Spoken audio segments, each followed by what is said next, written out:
just a word of warm welcome to you for this introductory session of our upcoming series, Living with Dying, a 5-part series of conversations dealing with end-of-life care options, medical assistance in dying, and Christian teaching and teachings on death and dying. Just want to begin this evening in a good way with a word of prayer and acknowledgement and appreciation of all of the Mothers Union members who are here this evening, and thank you for making this your program for this month's meeting. The Mothers Union are renowned expert prayers, and as you all know, I'm sure, have a number of collections of beautiful prayer books. So the prayer I'd like to start with this evening comes from Eugenia During from the Mothers Union in the United States, the Provincial Faith and Policy Coordinator. And it's a lovely prayer, I think, to frame broadly what will be our approach to this conversation series. And of course, as we pray this, also want to just mention that this series was really the brainchild of Harry Palmer, rest his soul, and of course it's meaningful to us in a even deeper way now to be engaging these conversations and these questions, having recently lost him. So we'll keep Harry and all who are grieving his passing in mind. Teach us, Lord, to be encouraged, to stand fast, and to boldly say with confidence, "The Lord is our helper, the Lord is our strength. Though we walk through the valley of the shadow of death, we will fear no evil. The Lord is our supplier of all things. The Lord will supply all that we need. Lord, help us to dismiss our fears, put our trust in you, and listen to your calm, comforting, and still voice. In your precious name we pray. Amen.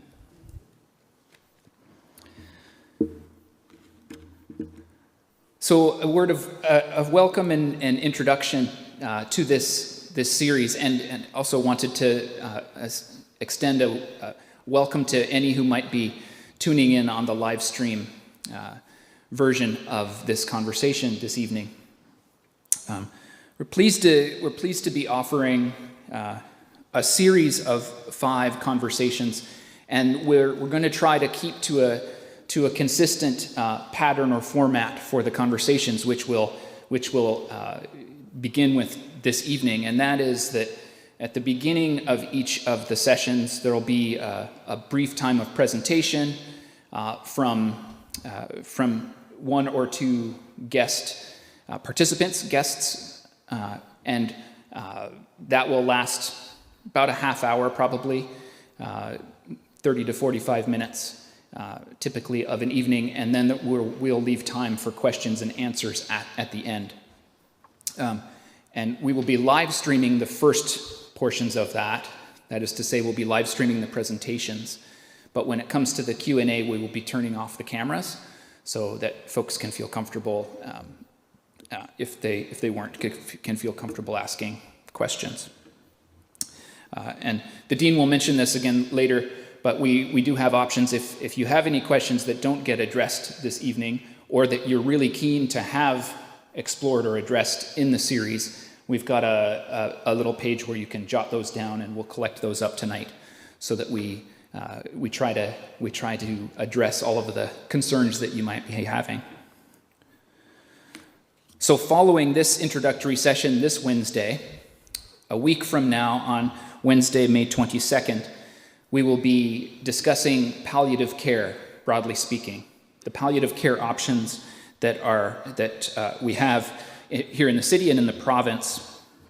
Palliative care, of course, is a way to care for patients with life-threatening illnesses and maintains a focus on quality of life.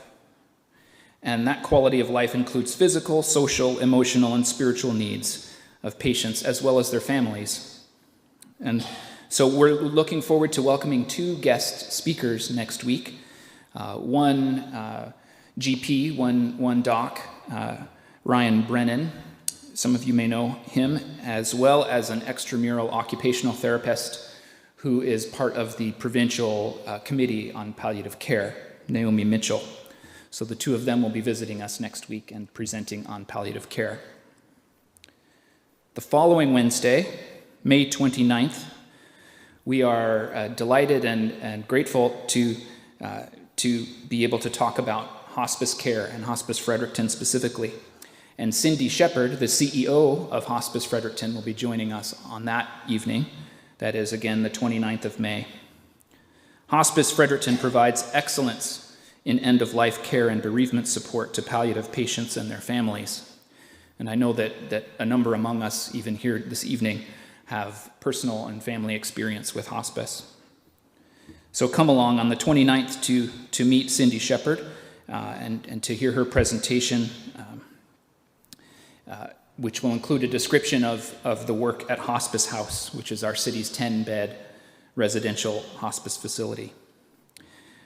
Just a note which you may remember from if you perused your leaflet about this series is that the grief library over at Hospice House is in fact named for Penny Erickson. It's the Penny Erickson Grief Library.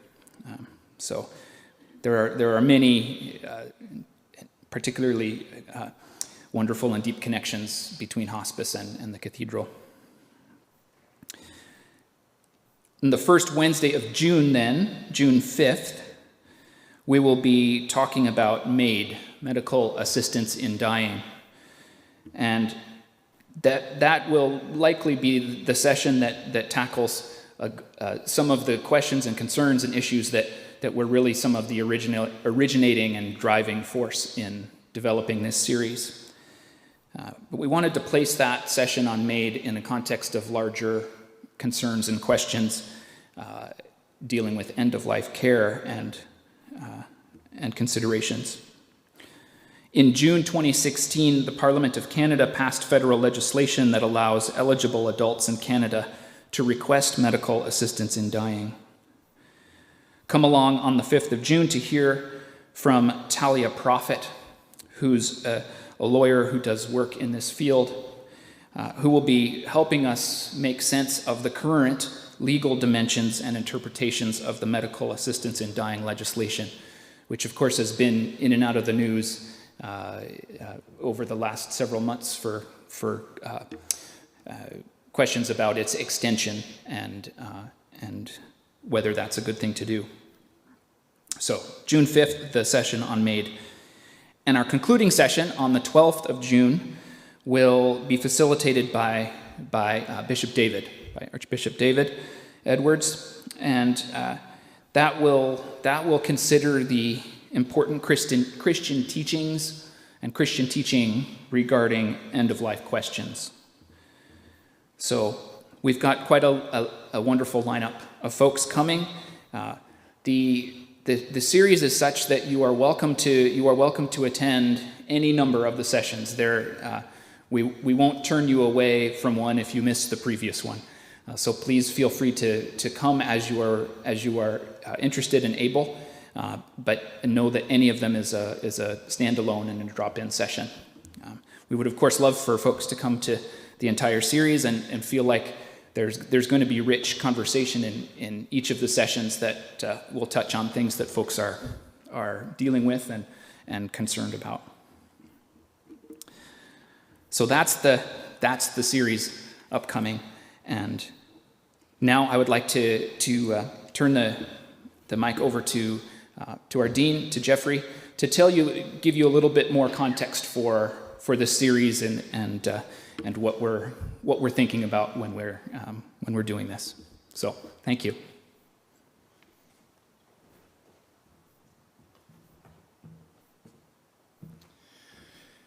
Yeah, so my task, if I chose to accept it, was to try to help us understand a bit some of the dimensions of this issue. And as I said earlier, my difficulty tonight will be not talking too long, because I have a number of deep convictions about this. And so if I get long-winded, just send the hook and get rid of me. Yeah. So I've kind of assembled my comments into 3 parts. The first are some general comments on the scope of the issues. The second part is one that I've titled Biblically and Theologically Speaking. And the third part is my concerns as a priest and a pastor. So I'm going to start by just reading the introduction of Faith-Seeking Understanding. Now, I don't know how many of you have had an opportunity to read any of that. Would you be willing to just wave your hand if you have? Okay, so what you need to know is that there's a lot in there you need to know. It is excellently written, and I would commend it to you heartily. And if, as Marilyn mentioned, that maybe the title of this series isn't the best, I think it would come very clear to you very quickly why it was titled what it was, because this is to accompany that publication. And as I say, very well done, and all of it you need to know. Faith-Seeking Understanding, and it says this about itself. Canada is one of the few countries in the world where medical assistance in dying, MAID, is a legal option. And the number of permitted contexts, terminal illness, chronic illness, mental illness, is increasing. This collection of essays and corresponding questions for reflection has been made available to help the wider church discuss and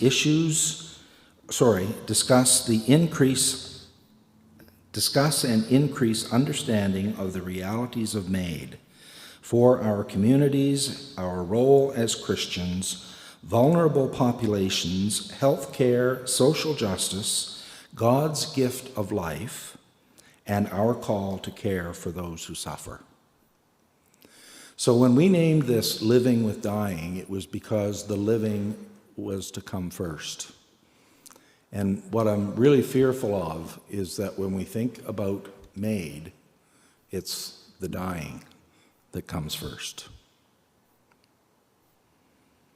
So the purpose of this first session, as Kurt said, was to envision a way that we could ease ourselves into what can quickly become a complex, emotionally charged, and ethically challenging conversation. And so we've planned 5 sessions, recognizing that we probably won't be able to even begin to cover everything in the 5, and that there will be no definite conclusions at the end, but that we might be able to open up some avenues whereby we could get some important information that we need to have.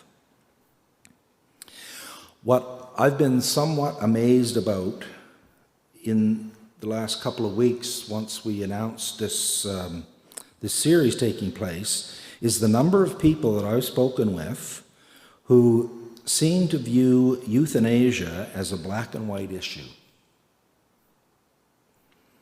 That is to say that they are either looking forward to this Living with Dying series simply because they're looking for information about how this is done, or they're deeply committed to the reality that this creates huge issues, pastoral, theological, and spiritual, for those with Christian faith convictions. And I think it may be reflective of American political polarization that we're seeing at the moment, and just to go on to say that it's also here in Canada. So it's a North American phenomenon now, where there are really only 2 political options. There's the far-right ultra-conservative or the far-left extreme radical. And there doesn't seem to be any space in between. At least those of us who would like to see space in between are not willing to speak out. So it might be interesting to take a poll here this evening, but I won't do it, just to see whether we actually recognize that there are pastoral, theological, and spiritual enormous issues created by medical assistance in dying. And to be fair, we had a bit of a debate in the formation committee in our planning for this. We initially came up with the title Living with Dying, which was at first, I thought, probably very leading, and leading enough to indicate what would be a faith perspective being provided by this series. And that was until someone suggested to me that they were planning to come because they needed to learn more about this process so that they would know what to do when the time comes. And I said to myself, yikes. And so I then suggested that we add another word. Remember that, Kurt? I said that maybe we should actually title it Living Faithfully with Dying. But I lost the debate. So in our planning, another foundational element was to avoid this being somehow a one-way conversation, because sometimes that happens. And while we want to have presenters who are knowledgeable in their area, we also want to provide opportunities for people to ask questions and maybe to spur on further conversations, and maybe even especially in the beginning. So we'll do our best to see that the presenters who are to follow are informed of what some of your questions might be. It's possible, if you've been listening to sermons lately, at the cathedral at least, or if you read my annual report to the annual meeting in 2023, that you've picked up on the fact that I have grave concerns about where we're going with medical assistance in dying in Canada. The ethical dilemma created for a pastor around a decision to end a human life is huge. But you don't need to be an ordained Christian for those conflicts to be real. The very suggestion of euthanasia or assisted suicide runs counter to teaching in both the Hebrew and the Greek scriptures, the New and the Old Testaments. So I'm going to try to point out at least some of those conflict points. But then on the other hand, as one who at least attempts to provide pastoral care, I'm also deeply concerned and struggle with the counsel the church provides to one who sincerely seeks to be faithful. There are no easy answers, and I'm not beyond recognizing that every case in some way is unique. But here's the question. Are there instances where euthanasia is the ethical choice? And I don't know. As a priest, I'm not a fan of situational ethics. That is, that there is no actual right or wrong, but that every question depends on the situation. What we may be hearing lately is that it's possible to argue that assisted suicide is ethical, even if it is determined to be immoral.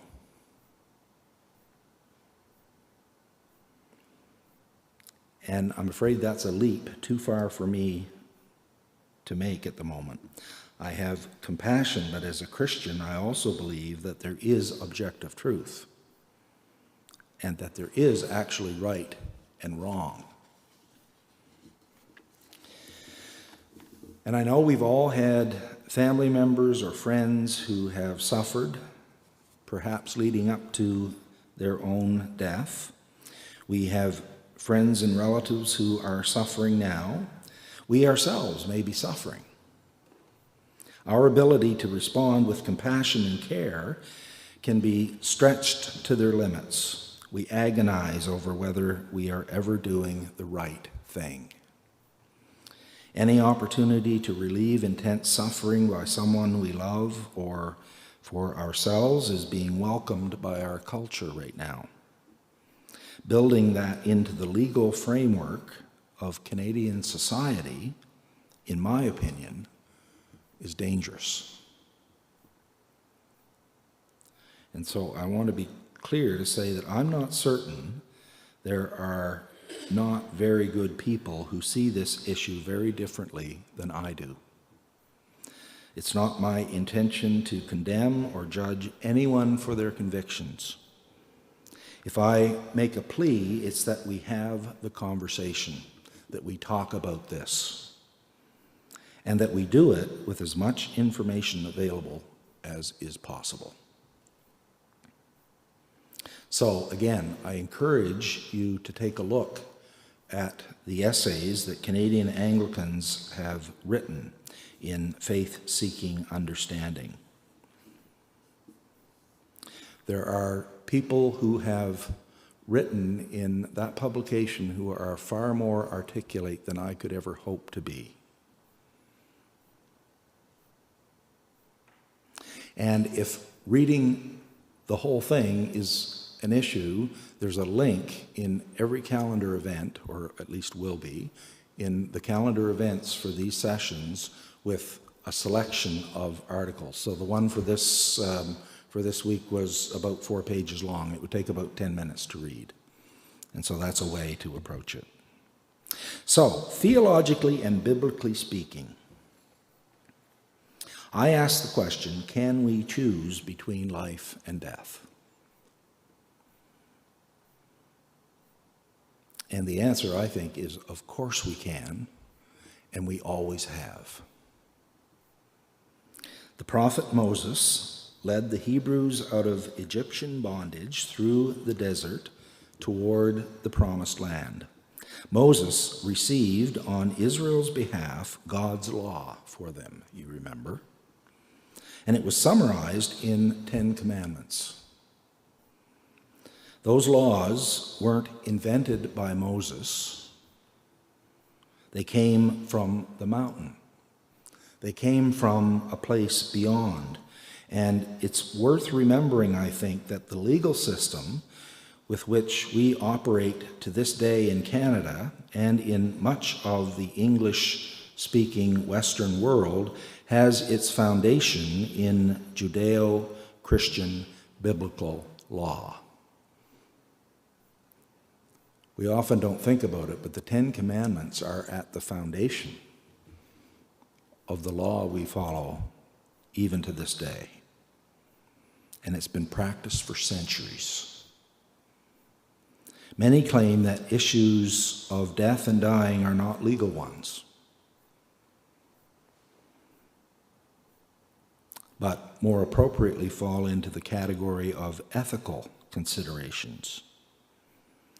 But they have become legal issues. And actually they need to, because it's the laws that we follow that govern how we behave.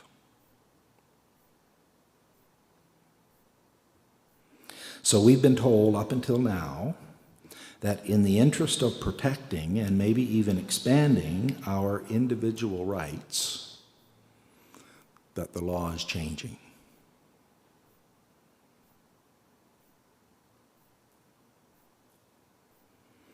And those who are unable to make the right decision will have it made for them. In Deuteronomy 30, starting at verse 19, Moses appeals to the Israelites to choose life. based on the moral law, not a law invented by humans, but revealed by a higher authority. He says, the word is very near you. It is in your mouth and in your heart for you to observe.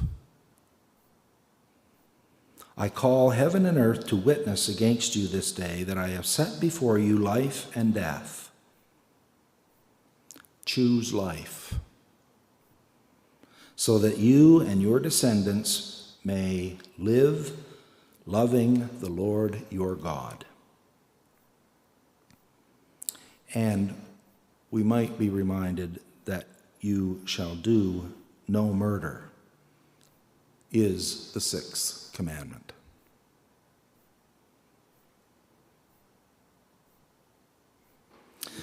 The second point that I might raise is a question: what does it mean to turn our face to the wall? Anybody familiar with that phrase? That was one that Canon Tom Smith used to mention often. It's originally a biblical concept. So in Isaiah 38, we can read, in those days Hezekiah, that's King Hezekiah, became sick and was at the point of death. The prophet Isaiah, son of Amoz, came to him and said to him, thus says the Lord, set your house in order, for you shall die. You shall not recover. Then Hezekiah turned his face to the wall and prayed to the Lord. Now the outcome of that was that Hezekiah's prayers to the Lord led to his healing and his survival. But turning one's face to the wall has come to refer to the loss of the will to live. Knowing that we're going to die, that we actually lose our will to live. So the gravely ill have a choice. And while it's not suicide, it is withdrawing from that which is required to keep on living. So these days, when we refer to someone turning their face to the wall, what we're referring to is the fact that they've intentionally stopped eating and drinking, that they've lost that will to continue. And perhaps related to that, the question of stopping medical treatment is often influenced by prognosis. So it's an all too familiar dilemma for a family about when to pull the plug, it's said. When there's a dependence on artificial, even heroic interventions needed to prolong life, the proper outcome can actually become more clear. No less difficult, but at least understandable. Many of us have do not resuscitate orders that we've left with our medical professionals or members of our family. DNRs, do not resuscitate. Ceasing medical treatment is very different, I think, than administering a lethal substance causing death. I think they're entirely different issues. Administering drugs for comfort in palliative or hospice care, I think I judge as being compassionate care.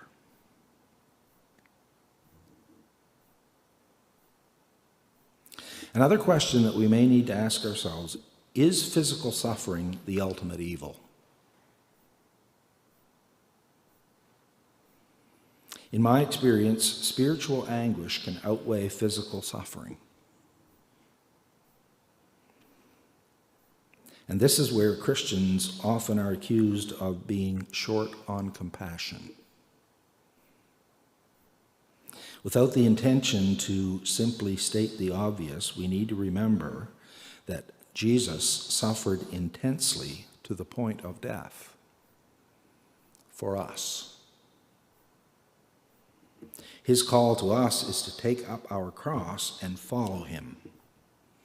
And we all have our own ideas about what that means for us, but maybe we need to think it through again. What does that really mean, to take up your cross? And even more, that whatever that thing is, whatever that we need to do to take up our cross is, it changes all the way through our life in all of its different stages. So it doesn't necessarily stay the same. So what does our modern culture urge us to worship? Are we seeking physical comfort over spiritual discipline? What, if any, spiritual advantages are gained through suffering? What does the New Testament have to say about suffering?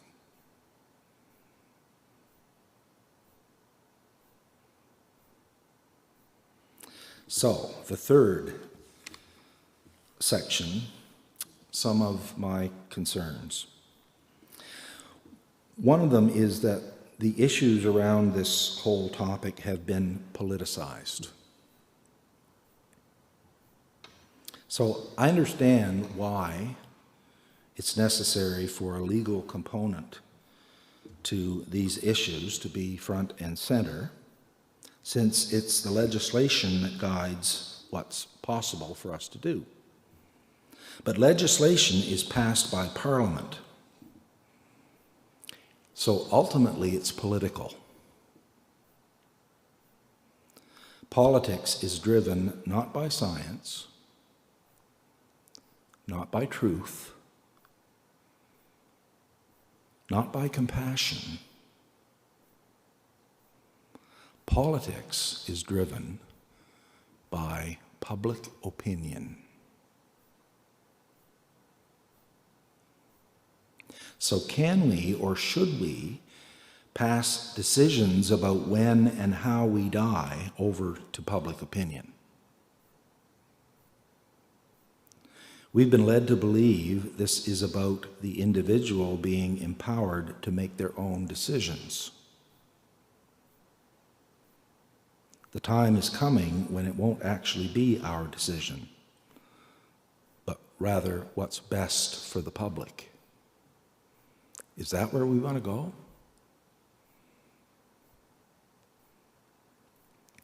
And who makes the decisions? So in the initial form of the assisted death legislation, death was a decision that could only be made by the individual when certified capable to do so.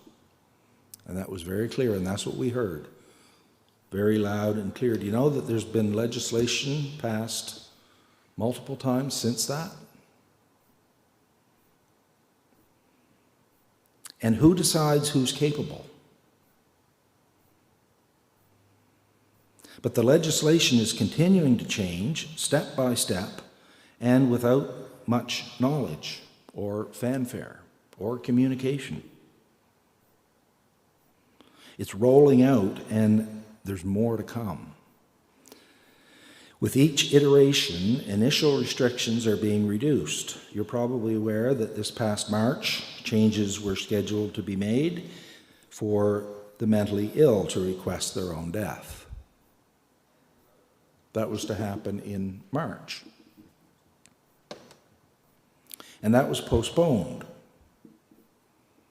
But it was rescheduled, not canceled. It's coming. And I'm assuming that it was judged to be politically uncomfortable, which is what caused it to be postponed. A third concern is that we need language to talk about this, and I don't think we always do.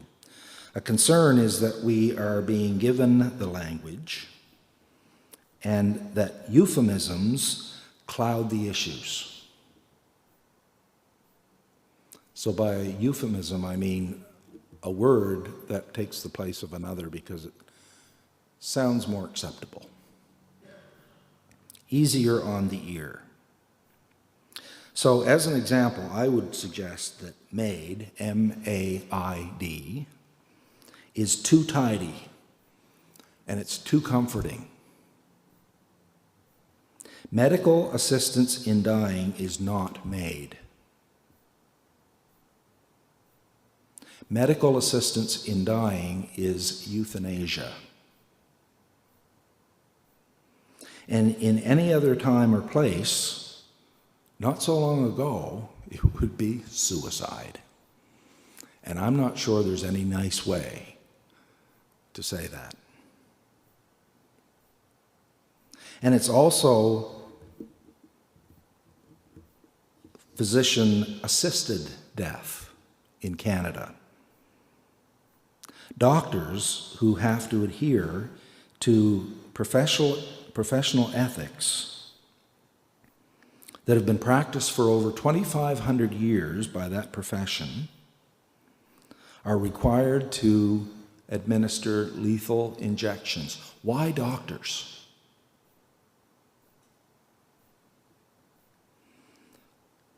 What does first do no harm, an ancient part of that oath, really mean? And why has that suddenly changed? Because it's been sudden. If you think this is an ethical dilemma for the clergy, just talk to some physicians about it.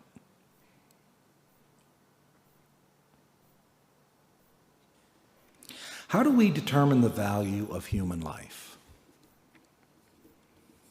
The fundamental understanding about the value of human life has rested primarily in the sphere of religious faith.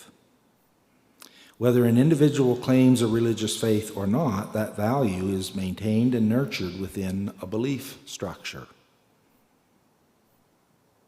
You are a child of God, whether you know that or not, whether you want to live your life like that or not. Your life is precious. You are a child of God. We can identify times throughout history when that didn't seem to be true. For millennia, people have been called and required to put self-preservation aside and become the fodder of war. And I get a knot in my stomach whenever I watch one of those movies depicting battles in centuries past, where both sides line up, they charge their weapon with one shot, because that's all it'll hold, and they each just start shooting.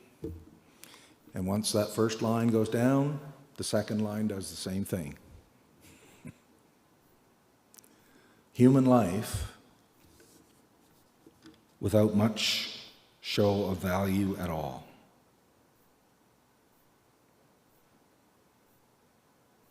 On the other hand, in our current Western culture, we've become so focused on our individual rights, rights to a standard of living and comfort, that I guess we've come to the point where no price is too high to pay.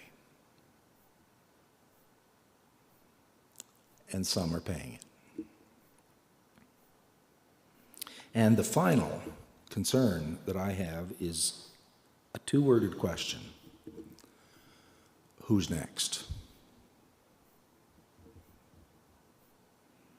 The elderly and disabled fear being a burden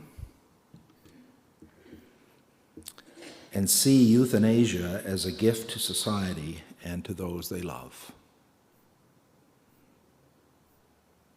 What about the woman who was unable to afford a replacement for a 10-year-old wheelchair,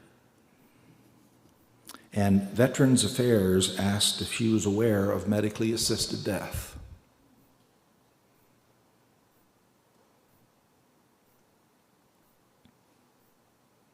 When we find ourselves in hospital care and those who we assume are administering healing gifts ask us if we know about the option of assisted death, what's going on? Who's next? Is death the best we can offer the poor, the homeless, or anybody who gets in the way of our standard of living that's enjoyed by the middle and upper classes? Right at the moment, our government is giving lip service to our wanting to help elderly stay in their own homes. Current government assistance does that after the first $1,200 per week. The cost of extra care is paid by either the person or the family, and then they're willing to offer some assistance.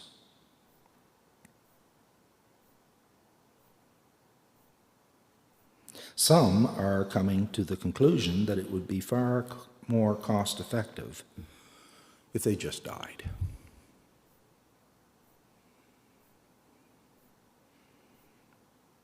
Does our government think that too?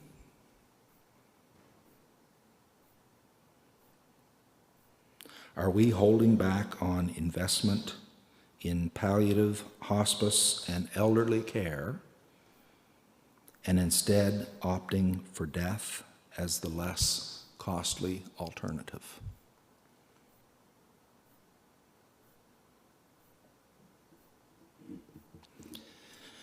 So that's at least part of what I'm thinking about.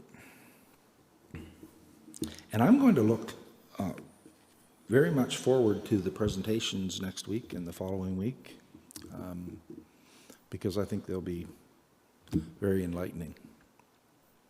But as we mentioned, we do want to make it possible for you to ask any questions, and with the idea that we will hand those on to the appropriate presenters in the future so that you might hear them actually address them in the future.